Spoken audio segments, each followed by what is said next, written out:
ഞാൻ സംസാരിക്കുന്നത് എൻ്റെ മുമ്പിൽ നിഷ്കളങ്കമായി എന്നെ നോക്കിക്കൊണ്ടിരിക്കുന്ന എൻ്റെ പ്രിയപ്പെട്ട കുഞ്ഞനിയന്മാരോടും അനിയത്തിമാരോടുമാണ്.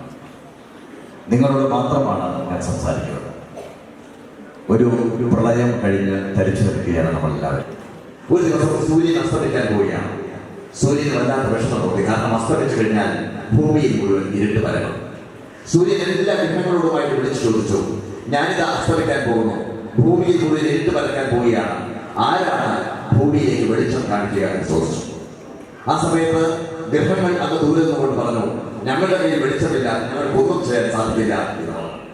പക്ഷേ നക്ഷത്രങ്ങൾ അങ്ങ് ഒരുപാട് ദൂരെ നിന്നുകൊണ്ട് പറഞ്ഞു, ഞങ്ങൾക്ക് ഒരുപാട് ദൂരെയാണ്, എങ്കിലും ഞങ്ങളുടെ കയ്യിൽ വെളിച്ചമുണ്ട്, ആ വെളിച്ചം ഞങ്ങളാലാവും എന്ന് ഭൂമിയിലേക്ക് പൊഴിയാൻ വേണ്ടി. അങ്ങനെ സൂര്യൻ അസ്തമിച്ചു, ഭൂമിയിൽ മുഴുവൻ ഇരുട്ട് പരന്നു. നക്ഷത്രങ്ങൾ അങ്ങ് ദൂരെ നിന്നുകൊണ്ട് ഭൂമിയിലേക്ക് വെളിച്ചം കാണിക്കാൻ തുടങ്ങി. പക്ഷേ നിർഭാഗ്യവശാൽ നക്ഷത്രങ്ങളെ കാർമേഘം വന്ന് ഓടി. നക്ഷത്രങ്ങൾ വിളിച്ചു ചോദിച്ചു, ഞങ്ങളിതാ കാർമേഘം ഒഴുകിക്കൊണ്ടിരിക്കുന്നു, ഭൂമി ഇരുട്ട് പരക്കാൻ പോകുന്നു, ആരാണ് ഭൂമിയിലേക്ക് വെളിച്ചം കാണിക്കുക എന്ന് ചോദിച്ചു. ആ സമയത്ത് ചന്ദ്രൻ പറഞ്ഞു, എന്റെ കയ്യിൽ സ്വന്തമായിട്ട് വെളിച്ചമില്ല, പക്ഷേ സൂര്യനിൽ നിന്നും കടം കൊള്ളുന്ന വെളിച്ചം എന്റെ കയ്യിലുണ്ട്, ഈ വെളിച്ചം നിലാവ് പോലെ ഞാൻ ഭൂമിയിലേക്ക് പൊഴിയാമെന്ന് പറഞ്ഞു. അങ്ങനെ ചന്ദ്രൻ ഭൂമിയിലേക്ക് നിലാവ് പൊഴിഞ്ഞുകൊണ്ടിരുന്നു. പക്ഷേ ചന്ദ്രനെയും കാർമേഘം വന്നു കൂടി. ആ സമയത്ത് ചന്ദ്രൻ വിളിച്ചു ചോദിച്ചു, ആരാണ് ഭൂമിയിലേക്ക് വെളിച്ചം കാണിക്കുക? ഇതായിരുന്നു ചോദ്യം, ആരാണ് ഭൂമിയിലേക്ക് വെളിച്ചം കാണിക്കുക? ആ ശബ്ദം ഒരു അശരീരിയായി നമ്മുടെ ഭൂമിയിൽ ഇങ്ങനെ പരന്ന് നടക്കുകയാണ്. കൂരാകൂരിട്ടാണ്, ആരുമില്ല ഒന്ന് ഉത്തരം പറയുവാൻ, ആരുമില്ല ഉത്തരം പറയുവാൻ. ആ സമയത്ത് ഒരു മിന്നാമിൽ നിന്ന് എവിടെന്നോ പറന്നു വന്നിട്ട് പറഞ്ഞു, എന്റെ കയ്യിൽ വെളിച്ചമുണ്ട്, ഞാൻ ഈ വെളിച്ചം കാണിക്കാൻ തയ്യാറാണ് എന്ന്. നിങ്ങൾ അലക്സാണ്ടർ ചക്രവർത്തിയെ കുറിച്ച് കേട്ടിട്ടുണ്ടോ? അലക്സാണ്ടർ ചക്രവർത്തി ആരാണ്? അലക്സാണ്ടർ ആരാണ്? അലക്സാണ്ടർ ആരാ? സോക്രട്ടീസ് കേട്ടില്ലേ?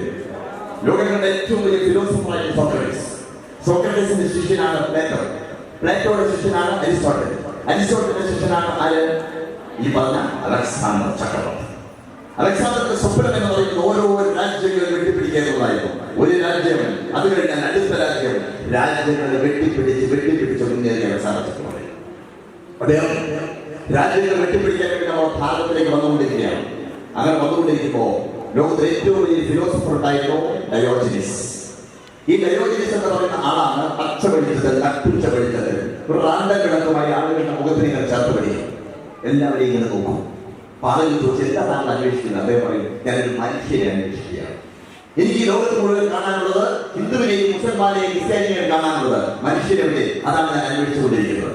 അദ്ദേഹം അതിൽ നിന്ന് ഈ പ്രളയത്തിന്റെ സമയത്തുള്ള വന്നതിൽ കാണാമായിരുന്നു മനുഷ്യർ, അല്ലെ?